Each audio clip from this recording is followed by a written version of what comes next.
Last week కూడా sir చెప్పారు, general గా సివిల్ సర్వీసెస్ కి సంబంధించి దానికి ఉన్న ఇబ్బందులపై ఒక టాపిక్ మాట్లాడారు.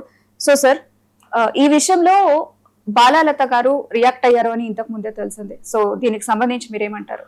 లేదండి, అంటే స్పెసిఫిక్ గానండి నేను మామూలుగా ఇన్స్టిట్యూట్స్ చేసి మోసాలు లేకపోతే ఇబ్బందులు లేకపోతే పిల్లలు పడుతున్నటువంటి ఇబ్బందులకు సంబంధించి నేను చెప్పాను ఇన్స్టిట్యూట్లో. ఇప్పుడు ఎవరైనా బాలాలత గారు, ఆవిడ నాకు పర్సనల్గా తెలియదండి, ఆవిడంటే నాకు రెస్పెక్ట్, ఆ పొజిషన్కి ఆవిడ వచ్చారు, చాలా మంచి రెస్పెక్టెడ్ పొజిషనే. సో అలాగే చాలా ఇన్స్టిట్యూట్స్ ఎవరైతే ఉంటారో నేను చాలా ఇన్స్టిట్యూట్స్ అదే చేస్తున్నాయి.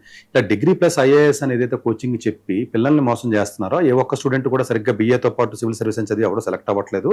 అలా సెలెక్ట్ అయిన 1000లో ఒకడు కూడా ఉండట్లేదు, చాలా అరుదుగా ఉంటున్నారు. సో ఇలాగా అని చెప్పి సోషల్ సైన్సెస్, బయాలజీ, జువాలజీలో లేకపోతే ఆంథ్రోగ్రఫీ, ఆంథ్రోపాలజీ, సోషాలజీ లాంటి సబ్జెక్టులు చదవడం వల్ల ఇప్పుడున్న టెక్నాలజీకి ఇది బ్యాకప్ ఆప్షన్ లేకుండా అయిపోతుంది. ఎంతమందిని మీరు మోటివేట్ చేస్తారని కోచింగ్ చేశా.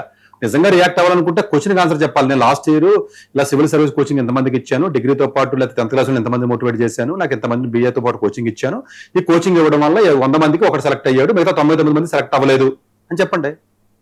క్వశ్చన్కి కదా ఆన్సర్ చేయాలి. నేను చెప్పేది ఆవిడని కాదండి. సో ఆవిడంటే నాకు రెస్పెక్ట్ ఉంటుంది, బై పర్సన్ నాకు తెలియదండి ఆవిడ ఎవరైనా, పాపం నాకు ఇప్పుడు తెలియదు కూడాను.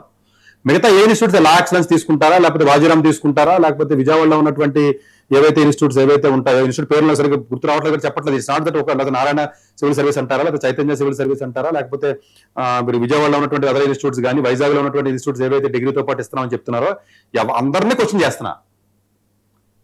ఆ ప్రోగ్రామే ఫెయిల్యూర్ ప్రోగ్రామ్. అది భారతదేశ చరిత్రలోనే ఆ ప్రోగ్రామ్ ఫెయిల్యూర్ ప్రోగ్రామ్. వేల మందిని మోటివేట్ చేస్తున్నారు. ఫైనల్ గా ఒకళ్ళిద్దరు సెలెక్ట్ అయ్యారు అనుకుందాం. ఆ ఒకళ్ళిద్దరు పేర్లు చెప్పి వేల మందిని మీరు ఆ కోర్సులు చదివిస్తే మీరు అనొచ్చు, ఒకడు అన్నాడు మరి ఐఐటి కూడా వేల మందిని మోటివేట్ చేస్తున్నారు కదా, మరి కొంతమంది సెలెక్ట్ అవుతున్నారు కదా, మరి ఐఐటికి మీరు ఎందుకు? ఐఐటి అంటే మ్యాథ్స్, ఫిజిక్స్, కెమిస్ట్రీ, అది రాకపోతే ఉంది వేరే ఇంజనీరింగ్ కాలేజ్ వేరే ఇంజనీరింగ్ చదువుతున్నాడు కదా, ఇక్కడ కాదు వేరే ఫారెన్ వెళ్తున్నాడు. ఫైనల్ గా వాడి సీట్ రాకపోయినా పర్లేదు, జేఈ వాడికి 4 ఏళ్ళు చదివిన తర్వాత 5 ఏళ్ళు చదివిన తర్వాత మోటివేట్ చేసి ఆ సబ్జెక్ట్ ఏం చేస్తున్నాడు, వేరే చోటకి ఇంజనీరింగ్ వెళ్తున్నాడు వాడు, లేదంటే వేరే అబ్రాడ్ వెళ్ళి మంచి కాలేజీలో వేరే కాలేజీలో చదువుకుంటున్నాడు. కొంచెం జాబ్ వచ్చి డిమాండ్ ఉన్నటువంటి కోర్సులు చదువుతున్నాడు కాబట్టి వాడికి 5 ఏళ్ళ ట్రైనింగ్ ఇవ్వడానికనే సివిల్ సర్వీస్ 5 ఏళ్ళ ట్రైనింగ్ ఇవ్వడానికి చాలా తేడా ఉంది. ఈ తేడా ప్రజలకి, పేరెంట్స్ తెలియకపోవడం వల్ల రెండు సమానం అనుకుంటున్నారండి. ఇది గమనించాలని చెప్పేసి మనం వివరించి చెప్పగలను. నేను కోచింగ్ చేసింది నెంబర్స్ బయటకు తీయమంటున్నా అంతే. అందరినీ కోచింగ్ చేస్తున్నా, ఒక్కనే కాదండి, మొత్తం అందరినీ కోచింగ్ చేస్తున్నాను నేను. It's not that one person. నాకు జస్ట్ కొన్ని పేర్లు గుర్తున్నాయి, కొన్ని పేర్లు చెప్తున్నాను, ఇప్పుడు కూడా కొన్ని పేర్లు చెప్పాను కదా.